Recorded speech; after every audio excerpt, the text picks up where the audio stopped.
Hello বন্ধুরা, welcome to বাবিস kitchen. চলুন আপনাদেরকে আজকে একটা নিরামিষ পটলের রেসিপি শেয়ার করি, যেটা হচ্ছে দুধ পটল। দুধ পটল কিভাবে বানাবো আর কি কি লাগবে তার জন্য একটুখানি দেখিয়ে দিই। পটল এরমভাবে খোসাটা এরমভাবে ছাড়িয়ে রেখেছি, আর মাথার দিকে দুদিকে এরকমভাবে একটুখানি করে চিট দিয়ে রেখেছি। খোসাটা এরমভাবে ছাড়াবো আর মাথার দিকে এরমভাবে একটুখানি করে চিড় দিয়ে রাখবো। এরকমভাবে পটলটাকে কেটে রেখেছি।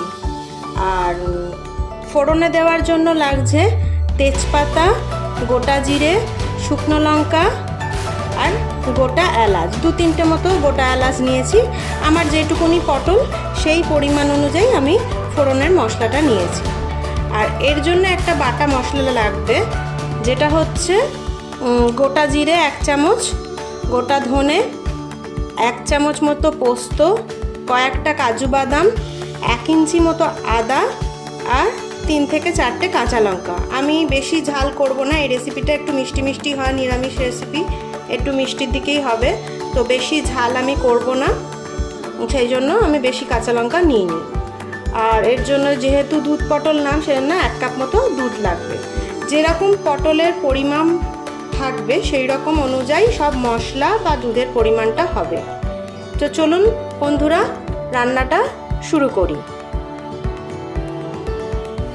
গ্যাসে কড়াই চাপিয়ে দিয়েছি, এর মধ্যে সাদা তেল দিয়ে দেবো। এই রান্নাটা সাদা তেলেই হবে। অল্প করে সাদা তেল দিয়ে দেবো, পটলটা এর মধ্যে আগে ভেজে নেব।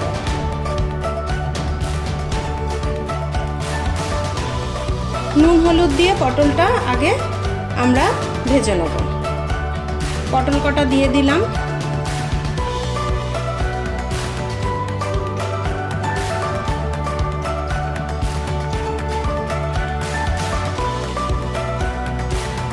এবার এর মধ্যে একটুখানি হলুদ গুঁড়ো ছিটিয়ে দেবো পটলটা ভাজার জন্য।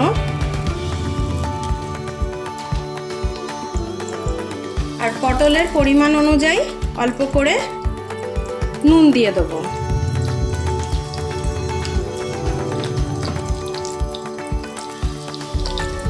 এবার এই নুন হলুদ দিয়ে পটলটা ভেজে নেব।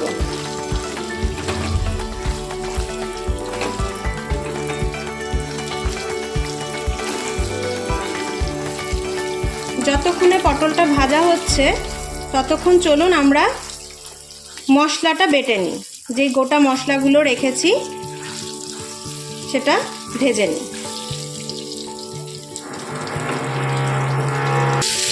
বন্ধুরা, ভুল করে তেলের মধ্যে আগেই পটলটা দিয়ে দিয়েছি, যেখানে আমার একটুখানি ফোড়ন দেওয়ার কথা ছিল। তো পটলটা একটুখানি চারিদিকে সাইড করে মাঝখানে তেলটা বার করে একটু ফোড়ন দিয়ে নিলাম। যেই ফোড়নটা দেওয়ার ছিল তেজপাতা, শুকনো লঙ্কা, গোটা এলাচ আর গোটা জিরে।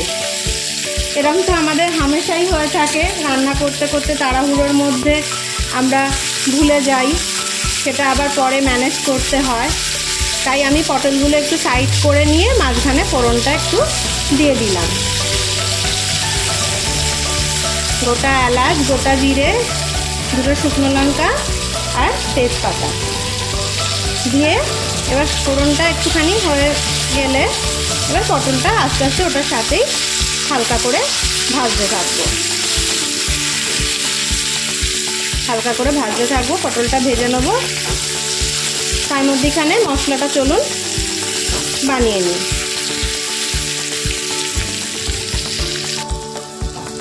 বন্ধুরা, পটলটা ভাজা ভাজা হয়ে গেছে। মশলা ফোড়নের সাথে পটলটা ভাজা হয়ে গেছে। এবার আমরা যে মশলাটা বাটা করে রেখেছি, যেটা আপনাদের দেখালাম, যে পোস্ত, গোটা ধনে, গোটা জিরে, আদা, কাঁচা লঙ্কা সব কিছু দিয়ে যে মশলাটা বেটে রেখেছি, সেই মশলাটা এবার এর মধ্যে দিয়ে দেবো। মিক্সিতে মশলাটা যেটা বেটে রেখেছি সেটা দিয়ে দিলাম। দিয়ে এবার এই মশলাটার সাথে একটুখানি পটলটা কষিয়ে নেব। এটা যখন মশলাটা দেব তখন ফ্লেমটা লো ফ্লেমে রাখতে হবে, কারণ এর মধ্যে পোস্ত কাজু বাদাম আছে, তলা লেগে যেতে পারে। আর একটু মিক্সির বাটি ধোয়া জলটাও দিয়ে দেবো কষানোর সময়, যাতে সুন্দর করে কষানোটা হয় আর তলা না লাগে। এবার এই মশলাটার সাথে পটলগুলো ভালো করে কষিয়ে নেব।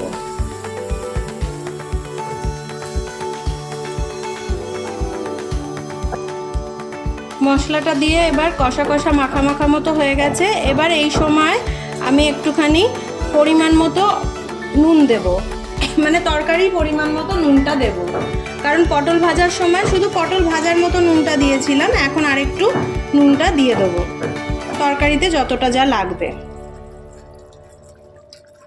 নুন দেওয়ার পরে এবার যেহেতু এটা নিরামিষ দুধ পটল, তাই একটুখানি চিনি দেবো, মিষ্টি মিষ্টি হবে। এটা মিষ্টি মিষ্টি নিরামিষ তরকারি তো একটু মিষ্টি মিষ্টি ভালো লাগে। 1.5 চামচ মতো চিনি দিলাম। এবার যে দুধটা রেখেছিলাম 1 কাপ মতো দুধ, সেটা এবার দিয়ে দেবো। দিয়ে এটা এবার ফুটতে দেবো। সব কিছু ভালো করে মিশিয়ে দুধটা দেওয়ার সময় ফ্লেমটা একদম লো ফ্লেমে রাখবো, রেখে এবার এটাকে ফুটতে দেবো।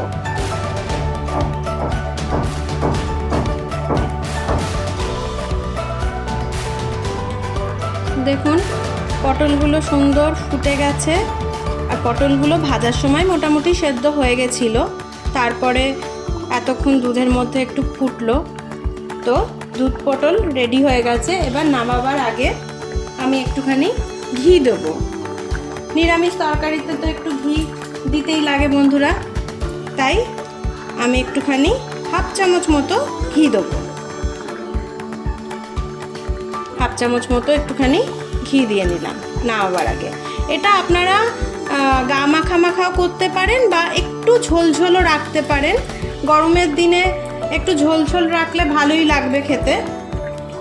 খুব বেশি একদম মাখা মাখা না রেখে একটু থকথকে মতো এরকম ঝোল একটু রাখতে পারেন, তাতে স্বাদটা খুব ভালো হবে খেতে।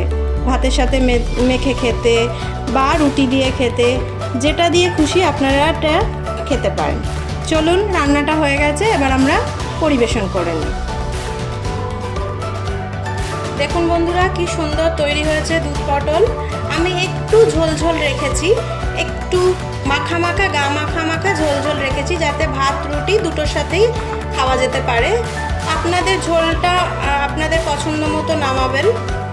এটা গরমের দিনে খেতে খুব ভালো লাগে। আপনারা রেসিপিটা ট্রাই করবেন, পছন্দ হলে শেয়ার করবেন, কমেন্টে জানাবেন কেমন লাগলো রেসিপিটা। তো আজকের মতো আসি বন্ধুরা, ভালো থাকবেন, টাটা।